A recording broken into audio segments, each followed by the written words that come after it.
নমস্কাৰ এই মুহূৰ্তত জনাইছো অসমৰ প্ৰত্যেকগৰাকী জনসাধাৰণৰ বাবে কেইবাটাও গুৰুত্বপূৰ্ণ খবৰ। আজি হৈছে ২৭ জুন।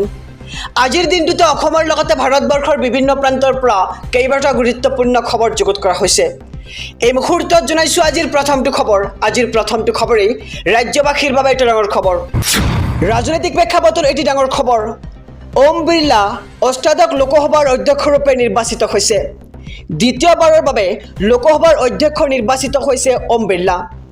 কেডি কুলিল সুৰেশক পৰাস্ত কৰি লোকসভাৰ অধ্যক্ষ হ'ল এইবাৰ ওম বিৰলা আৰু ধনী ভোটত জয়ী NDAৰ প্ৰাৰ্থী ওম বিৰলা।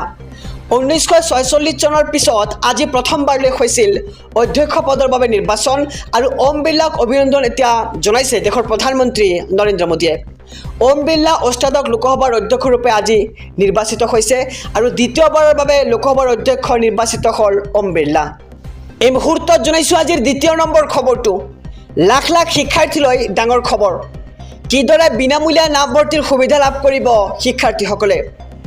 নামভৰ্তিৰ বাবে লাখ লাখ শিক্ষাৰ্থীক ধন দিব হিমন্ত বিশ্ব শৰ্মা চৰকাৰে। মহাবিদ্যালয় পৰ্যায়ত লাভ কৰিব বিনামূলীয়া নামভৰ্তিৰ সুবিধা। বিনামূলীয়া নামভৰ্তিৰ বাবে কি কি নথি পত্ৰৰ প্ৰয়োজন হ'ব আমি সবিশেষ জনাই যাম এইখন ভিডিঅ'ৰ যোগেদি।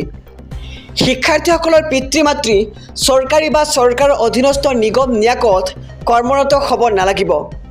পিতৃ মাতৃৰ আয়ৰ প্ৰমাণপত্ৰ দাখিল কৰিব লাগিব ছাত্ৰ ছাত্ৰীসকলে। আয়ৰ প্ৰমাণপত্ৰ নাথাকিলে পৰিয়াল পৰিচয় পত্ৰ অথবা ৰেচন কাৰ্ডখনৰ আয়ৰ বৈধ প্ৰমাণপত্ৰ ৰূপে গণ্য কৰা হ'ব। ছাত্ৰ ছাত্ৰীসকলে নিয়মীয়া শিক্ষাৰ্থী হিচাপে নামভৰ্তি কৰিব লাগিব। লগতে 22,30,257গৰাকী শিক্ষাৰ্থীয়ে প্ৰজ্ঞান ভাৰতী আঁচনিৰ অধীনত লাভ কৰিব বিনামূলীয়া নামভৰ্তিৰ সুবিধা। নামভৰ্তিৰ বিপৰীতে পৰিশোধ কৰিবলগীয়া মাচুল মহাবিদ্যালয় কৰ্তৃপক্ষক 10 জুলাইত আদায় দিব চৰকাৰে। এই মুহূৰ্তত জনাইছোঁ আজিৰ তৃতীয় নম্বৰ খবৰটো। এটা ৱেডাৰ আপডেট। ৰাজ্যৰ প্ৰান্তে প্ৰান্তে ধাৰাসাৰ বৃষ্টিপাত। প্ৰচণ্ড গৰমৰ মাজতে আহিল মুছলধাৰ বৰষুণ। আজি ৰাজ্যৰ 14খন জিলাত য়েলো এলাৰ্ট জাৰি কৰিছে আঞ্চলিক বতৰ বিজ্ঞান কেন্দ্ৰই।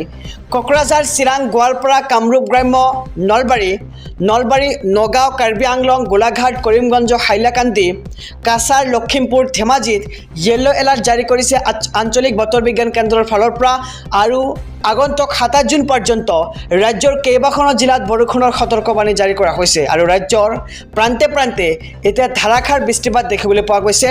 প্ৰচণ্ড গৰমৰ মাজতে আহিল এই মুছলধাৰ বৰষুণ। অহা 1 জুলাইৰ পৰা দেশত বলবৎ হ'ব 3খন নতুন আইন।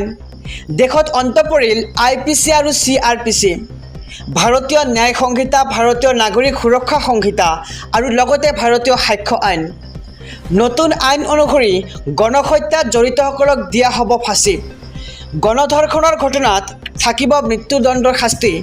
লগতে পক্সৰ গোচৰত 2 মাহৰ ভিতৰত দিব লাগিব চাৰ্জশ্বীট আৰু মহিলাসকলে আৰক্ষী থানাত নোযোৱাকৈও দিব পাৰিব FIR আৰু ৰাজদ্ৰোহৰ ধাৰা 124A ৰূপে সমাপ্ত আৰু ৰাজদ্ৰোহৰ পৰিৱৰ্তে এতিয়া দেশত থাকিব দেশদ্ৰোহ আইন। পুনৰবাৰ জনাইছোঁ যে অহা 1 জুলাইৰ পৰা দেশত বলবৎ হ'ব 3খন নতুন আইন আৰু নতুন আইন অনুসৰি আৰক্ষীয়ে দিব লাগিব গ্ৰেপ্তাৰ কৰাৰ তথ্য।